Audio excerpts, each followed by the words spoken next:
Makanya kami berharap ini tata kelola pangan, khususnya padi saja, beras, itu betul-betul dikuasai oleh negara. Kalau toh impor, yang impor negara. Jadi jangan dibiarkan, kalau dibiarkan terjadi masalah, karena ini pangan ini yang bermain banyak.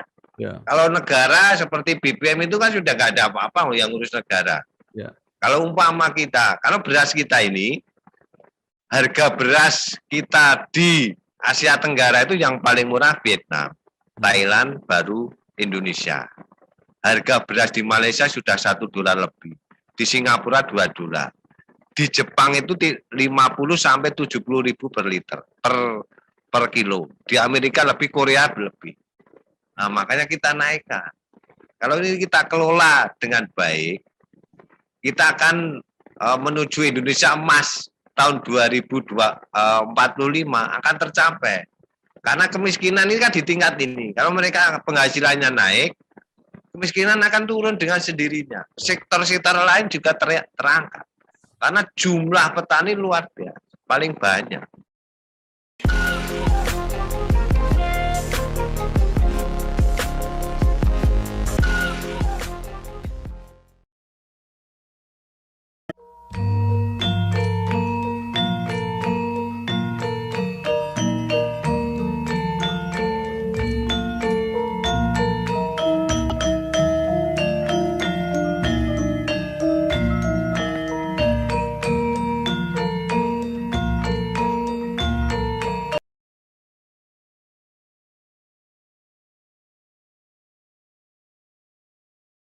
Assalamualaikum warahmatullahi wabarakatuh.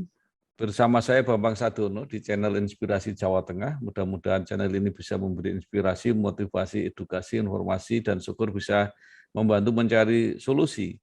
Kami sedang mempersiapkan beberapa video untuk menyambut, memperingati, memeriahkan Hari Jadi Jawa Tengah yang ke-71 dengan mewawancarai banyak tokoh untuk memberi tafsir, memberi makna apa yang sudah dicapai provinsi ini selama 71 tahun.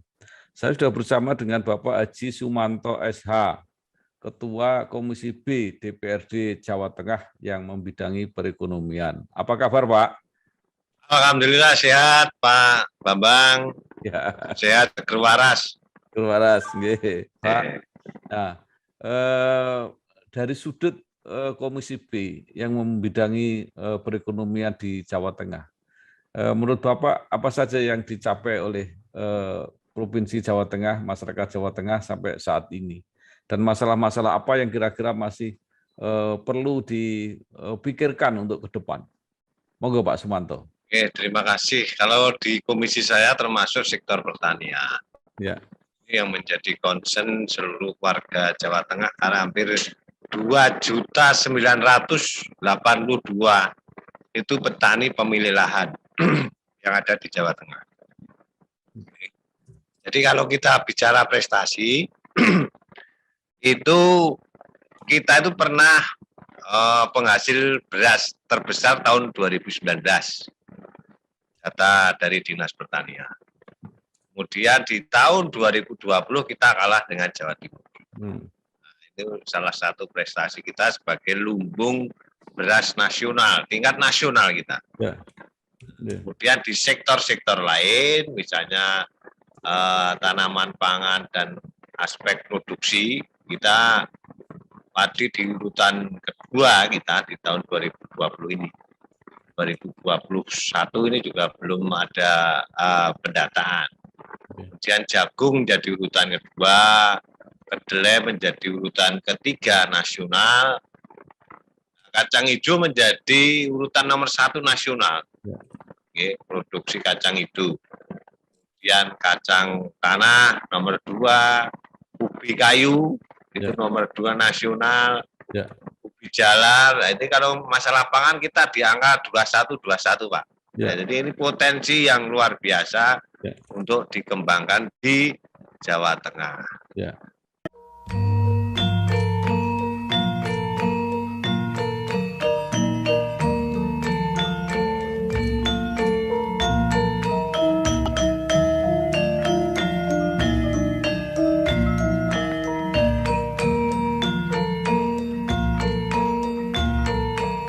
Baik Pak, kita coba diskusikan satu persatu. Ya. Ya. Yang pertama misalnya mengenai padi. Jawa Tengah kan sering tadi dipuji-puji, kadang-kadang nomor 1 masuk beras yang besar untuk nasional. Tetapi yang menjadi masalah kenapa petaninya sering susah. Kalau petani itu sejak zaman kerajaan sampai sekarang susah terus, Pak. Ya, kita lihat uncai satu-satu. Ya, oke. Zaman kerajaan itu, para petani kan diambil upeti sama raja-raja itu. Ya. Ya, kemudian suruh nanam, mereka tidak ada yang berani karena zaman penjajah juga begitu. Ya. Ada sistem kultur stelsel tanam paksa. Ya. Mereka disuruh nanam, penghasilan dibeli, mereka kan semau-maunya yang mau beli. Ya. Zaman penjajah. Ya.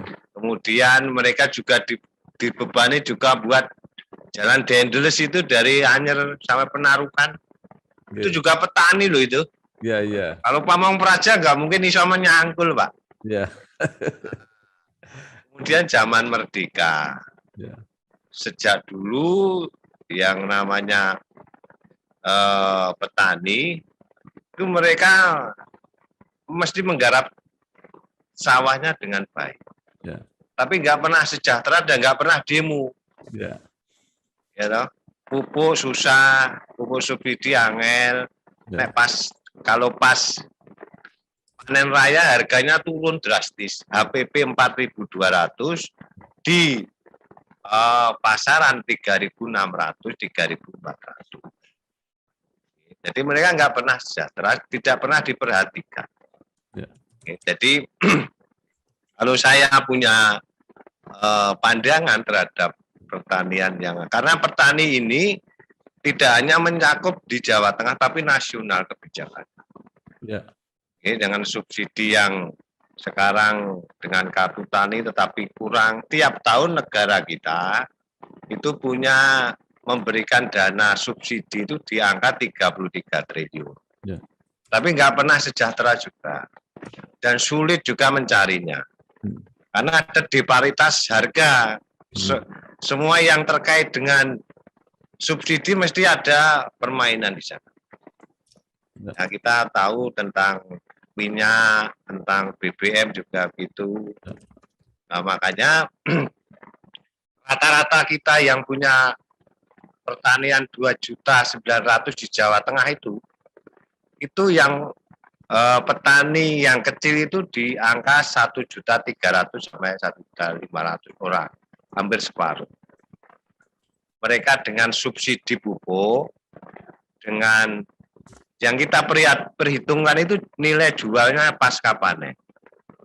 Kalau mereka punya 2.000 meter tanah, mereka itu setiap bulannya cuma dapatnya 400.000. Ya, bandingkan dengan yang level tenaga kerja paling bawah yaitu tenaga kerja. Ya. UMR kita sudah di Semarang 2 juta lebih, 2.800.000. Tempat saya 1.892.000. Dia punya modal, ya. Dengan penghasilan segitu mana mungkin sejahtera, Pak? Ya. Makanya yang paling utama untuk pemerintah, nih pemerintah pusatnya harusnya mengambil tata kelola beras itu sama dengan tata kelola bahan bakar minyak. Ya. Nah, kalau gitu akan menaikkan nilai petani kecil. Petani kecil yang angkanya di bawah 2 jutaan di Jawa Tengah itu ya. Dengan penghasilan 400, kita tidak usah bicara subsidi.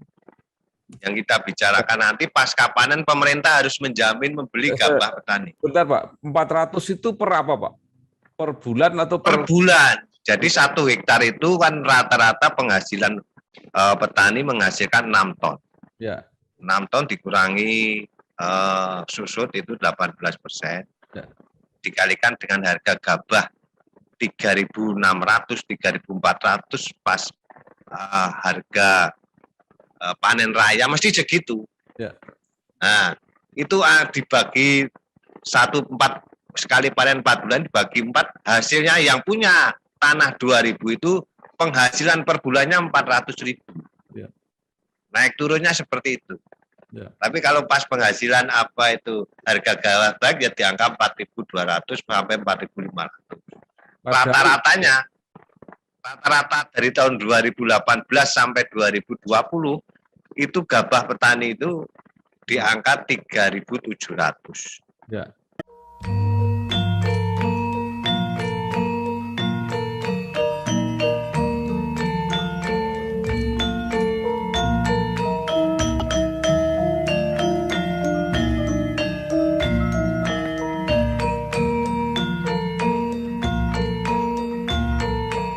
Padahal belum tentu panen 3 kali semua, Pak.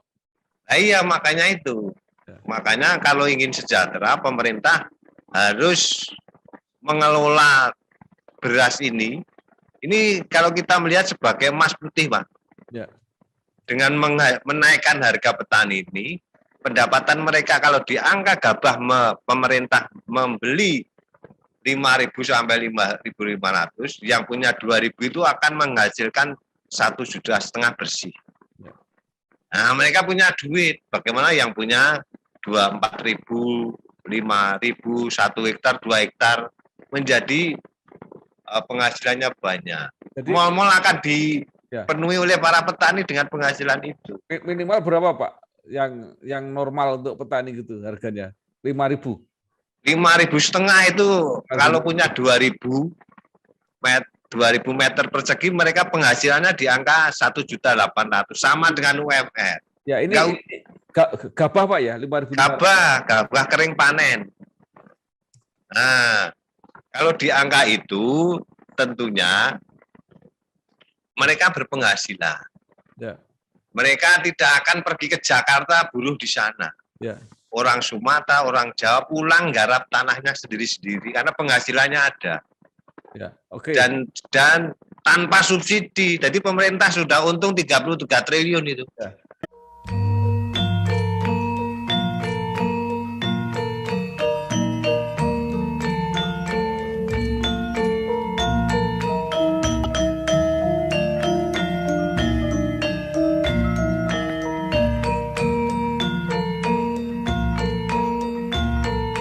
Artinya pupuk diperdagangkan secara bebas. Iya, dibebaskan saja, mau dikasih subsidi juga murat-marit. Tapi apakah tidak memberi ongkos produksi petani jadi naik? Naik, tapi kan harga gabah ditanggung pemerintah dengan angka 5.000. Penghasilannya mereka lebih. Ya. Sekarang kan posisi sudah subsidi, penghasilannya pas panen raya, ya, penghasilannya 500 ya, atau 400. Oke. Dengan non subsidi, harga dijamin pemerintah dengan harga 5.500, mereka penghasilannya 1.800.000 sampai 1.500.000. Jadi menurut Pak Sumanto itu sudah diperhitungkan harga pupuk, pokoknya semua dengan dibeli pemerintah 5.500, itu petani sudah lumayan lah ya, sudah ada untung dikit gitu ya. Udah lumayan, mereka dari penghasilan 400.000 sudah naik 1.500.000 atau 1.800.000 kan naik. Mereka punya duit, akan pergi ke kota, beli mal-mal itu akan dipenuhi oleh petani, Pak. Iya. Orang-orang yang ke Jakarta pulang. Gitu.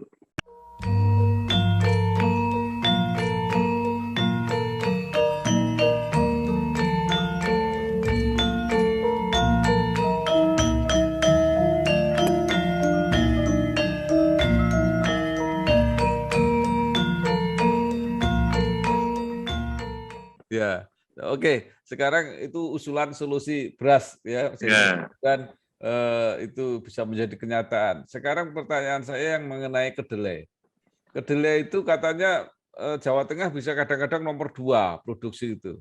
Tapi persoalannya walaupun nomor 2 itu prakteknya pedagang tempe itu masih butuh kedelai impor. Itu kenapa, Pak? Nggak cukup, Pak. Kedelai tetap masih impor. Ya. Kebutuhan kita memang nomor 2 penghasil kedelai. Ya. Tetapi kalau dibandingkan dengan kebutuhannya jauh.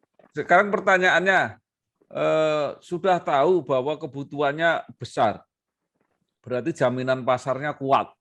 Kenapa petani tidak termotivasi untuk tanam kedelai? Kita teori ekonomi saja. Kalau nanam kedelai penghasilan yang melebihi nanam padi, mereka akan nanam kedelai, Pak. Ya. Jadi teorinya saja teori ekonomi. Ya. Mau zaman global kayak gini. Ya. Orang mesti akan rame-rame nanam kedelai. Ya. Kedelai ini berarti masih di bawah standar harga. Ya. Apa itu petani padi. Ya. Penghasilannya masih di bawah 400 mereka kalau masih nekat nanam kedelai. Ya. Itu mesti tanah-tanah yang tidak produktif bagi pertanian beras. Ya.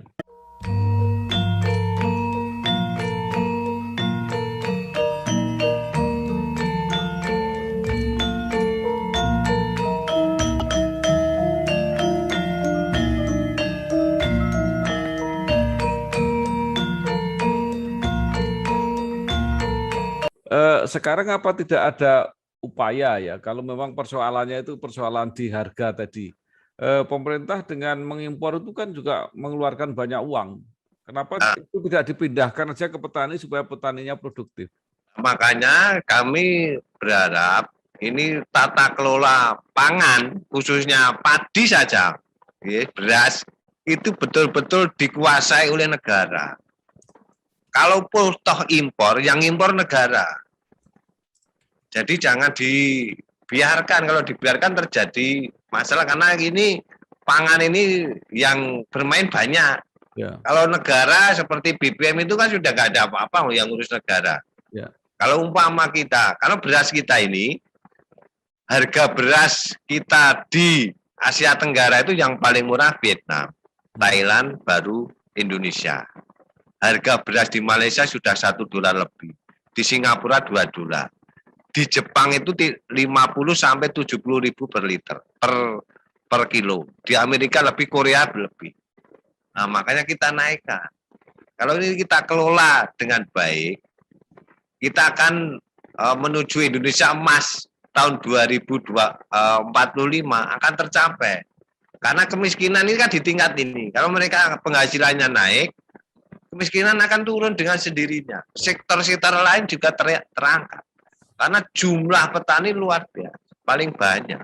Jadi ini Pak, sektor pangan ini itu sebenarnya pemerintah atau negara kita mengimpor itu karena kurang atau di dalam negeri harga lebih mahal, atau sebenarnya karena kebijakan itu sendiri, karena masih impor itu membuat petani tidak bersemangat untuk menanam. Mana yang terjadi? Makanya pemerintah harus hadir dalam manajemen tata kelola pangan. Pangan itu dikuasai oleh pemerintah kan tidak ada kecemburuan, karena itu masuk ke devisa negara. Ya, masuk ke devisa untuk bangun juga. Ya, jadi kalau sektor pertanian kita masih impor, memang masih impor. Kedelai apalagi. Buah-buah yang di pinggir jalan semuanya impor. Karena tidak ada campur tangan pemerintah full di situ. Karena banyaknya masalah ini, maka yang harus diselesaikan dulu tata kelola beras. Nah, itu diselesaikan dulu. Kalau itu sudah selesai, semuanya akan mengikuti. Mereka akan berlomba-lomba menghasilkan pendapatan yang lebih. Petani itu 24 jam suruh kerja, tapi kalau penghasilannya banyak, nggak kesel, Pak.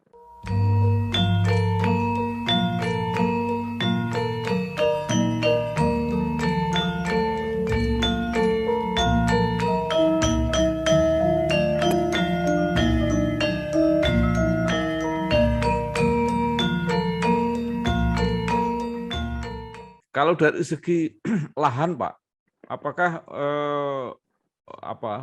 petani ini kan makin lama lahannya makin sempit?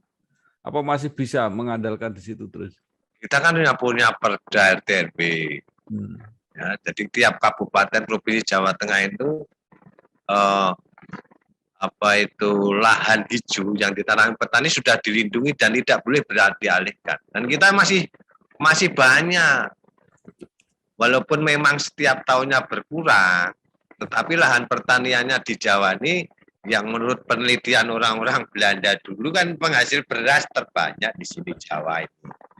Makanya kita intensifkan intensifkan dengan kepastian harga itu. Kalau sudah pasti mereka akan senang, tidak mikir. Sekarang kan diiming-imingi pupuk kan, Ya. dikasih harapan tetapi penghasilannya masih dikasih bantuan alsintan, traktor dan sebagainya. Mereka senang, tapi hasil akhirnya sama saja, nggak mensejahterakan. Jadi sekali lagi kuncinya tetap di harga, Pak ya. Iya, tetap hasil akhir toh Pak, Ya. semuanya. Oke. Baik, sekarang tadi sudah kita bahas beras, pupuk, sudah kita bahas kedelai juga hampir mirip itu. Nah, ini di sektor perekonomian ini apalagi Pak yang sangat potensial untuk Jawa Tengah? Ya pariwisata tentunya. Ya. Pariwisata, peternakan itu menjadi perikanan, menjadi komoditas. Ya. Kita punya dua musim itu luar biasa, Pak. Tinggal pengelolaannya saja. Ini juga peternakan ini juga menarik, Pak. Jadi artinya saya kan orang Blora ya, jadi yang terbesar itu sapi populasi terbesar ada di Blora. Yang jadi soal itu kenapa kita masih impor daging terus? Nah itu makanya kita sekali lagi ini perlu campur tangan pemerintah yang luar biasa. Satu saja, saya sampaikan berkali-kali, satu saja beras ini di diambil alih pemerintah sesuai dengan Undang-Undang Dasar 45 Pasal 33 Ayat 2 itu. Cabang-cabang produksi yang penting dikuasai negara ini ada dasarnya loh ini ya. Saya menyampaikan. Nanti sektor peternakan juga akan beriringan dengan sektor pertanian.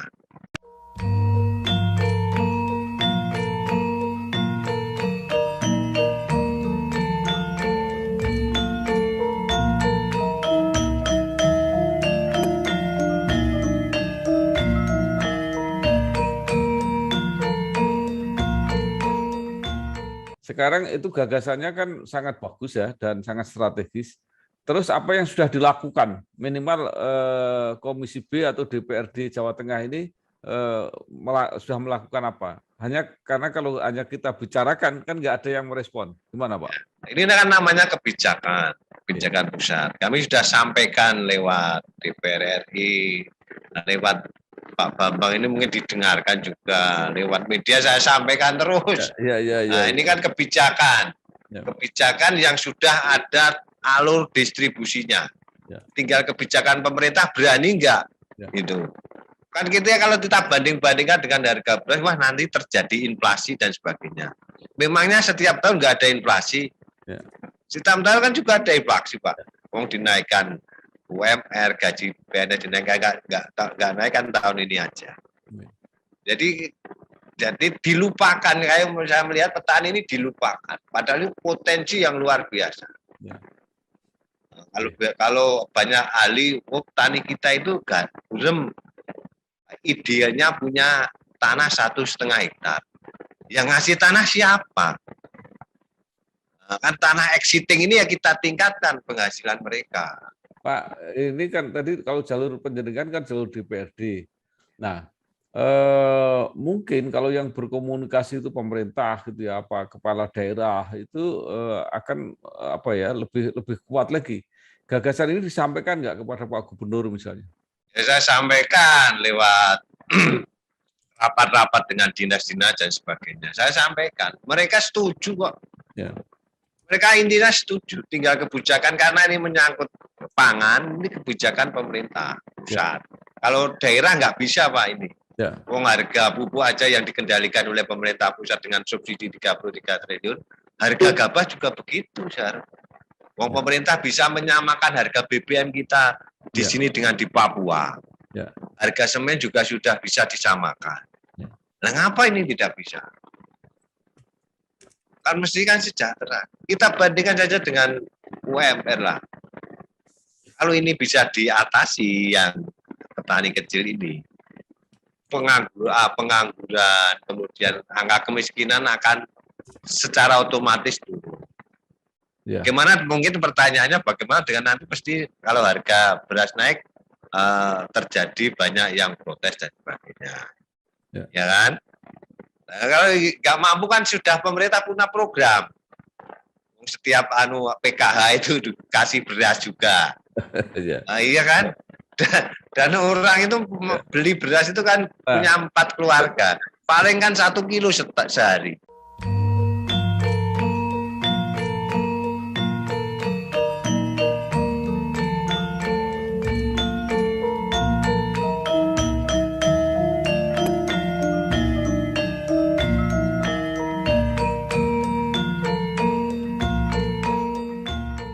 Ya, sekarang begini Pak, Gimana? kan pemerintah pusat pun pasti kan juga punya cita-cita Iya. supaya petaninya bagus. Tadi ukuran Bapak tadi sudah bagus sekali.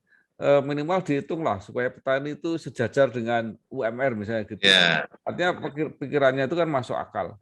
Nah, pemerintah pasti juga sama. Nah, sekarang kalau analisa Pak Sumanto ini, kenapa kok pemerintah nggak melakukan itu?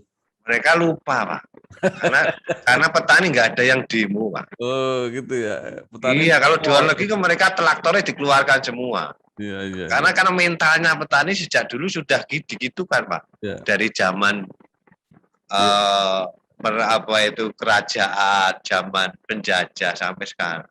Mereka tiap hari itu waktu adalah bekerja untuk tanaman mereka. Mereka nggak mau. Mereka tetap mengerjakan itu.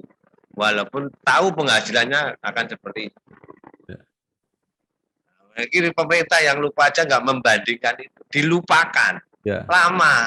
Ya. Ini kan petani kan orang yang tertindas terus. Ya. Kalau doanya orang tertindas kan mandi, Pak. Ya. Kalau mereka naiknya penghasilan dinaikkan, mereka akan berdoa untuk kesejahteraan masyarakat Indonesia dan sejahtera, aman, tentram. Pasti Allah akan mengabulkan doa-doa orang yang. Baik Pak, kita sudah bicara panjang lebar tentang pertanian, perberasan tadi, harga dan sebagainya. Kalau yang menjadi bidang Komisi B yang lain apa Pak yang artinya yang masih perlu dipikirkan? Ya pariwisata itu ya Pak, UMKM juga ada. Pariwisata di saat ini ya kita tahu semua lah. Ya. Karena semuanya di lockdown terjadi akupansi yang luar biasa baik itu permodelan maupun. Tapi kalau kita melihat trennya sebetulnya tahun-tahun sebelum COVID itu luar biasa. Ya. Pariwisata menjadi kebutuhan, hampir sudah menjadi kebutuhan masyarakat kita. Ya. Ramai semua. Jadi sekarang kan ekonomi kelihatannya sudah mulai akan membaik, Pak ya. Jadi kira-kira Jawa Tengah kalau itu sudah mulai membaik, pariwisatanya akan tumbuh lagi gitu kira-kira. Saya kira begitu, karena potensi wisata ada pantai, ada sekarang juga desa dan sebagainya. Desa wisata juga dikembangkan, luar biasa. Tentunya akan memberikan efek dampak bagi para pelaku wisata di situ, dan ini juga menyerap tenaga kerja yang luar biasa. Tinggal kita saja nanti memberikan promosi, memberikan perhatian, akan meningkatkan wisata yang ada di Jawa Tengah.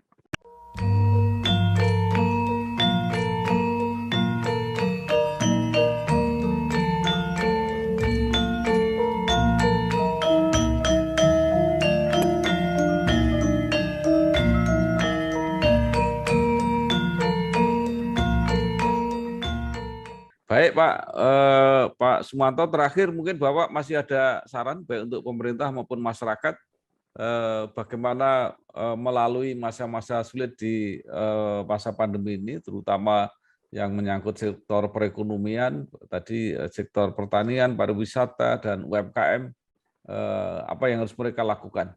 Ya, kita pada posisi sekarang ini kita mengalami semua. Tidak hanya Indonesia, seluruh dunia kena imbas COVID yang mungkin sepanjang sejarah paling lama ini ya. Anak-anak sekolah sudah hampir 1 tahun di rumah terus, tapi naik dan bagusnya itu nilainya bagus-bagus itu Pak. Alhamdulillah. Ya kita harus tawakal lah, semuanya mengalami. Yang penting hati-hati, jaga kesehatan terus, karena kita tidak tahu tentang kesehatan. Orang-orang yang seperti kan tidak tahu Yang tahu kan dokter-dokter, makanya ya manut gitu aja. Ya. Manut pada instruksi pemerintah dan sebagainya. Tapi dalam terakhir kami sampaikan, sekali lagi satu saja hal yang harus diurus pemerintah yang dilupakan sudah beratus-ratus tahun, yaitu adalah masalah manajemen beras. Ya. Itu diambil alih oleh pemerintah dan saya meyakini, dan saya sudah komunikasi dengan seluruh dari petani, kelompok tani, PPL, bahkan dinas setuju dengan apa yang saya sampaikan. Kalau ini bisa diambil oleh pemerintah, petani sudah tentrem. Oh, saya pas jual nanti harga sekian, sudah tentrem mereka. Bekerja akan lebih giat dan swasembada akan dilaksanakan oleh Indonesia secara cepat. Sebenarnya ini lebih gampang kok Pak. Kalau Bapak bisa ngomong Pak Presiden oke, itu selesai. Oh ya, nanti kan dengan cara seperti ini kan mungkin nanti didengar, dirasakan, oh iya benar, baru gitu, karena melupakan semua. Baik, terima kasih sekali Pak Sumanto SH, Ketua Komisi B DPRD Jawa Tengah, dengan ide-ide yang cukup cemerlang ya, terobosan-terobosan kalau dilaksanakan akan dampaknya luar biasa ya. Tetapi juga tantangan kepentingan juga begitu besar. Tapi mudah-mudahan gagasan dari Jawa Tengah ini akan benar-benar memperbaiki nasib petani bukan saja di Jawa Tengah tapi di seluruh Indonesia. Ini juga terima kasih. Ini juga inspirasi untuk bangsa kita, Pak. Ya. Terima kasih Pak Sumanto. Sampai ketemu lagi. Matur nuwun. Matur nuwun. Assalamualaikum.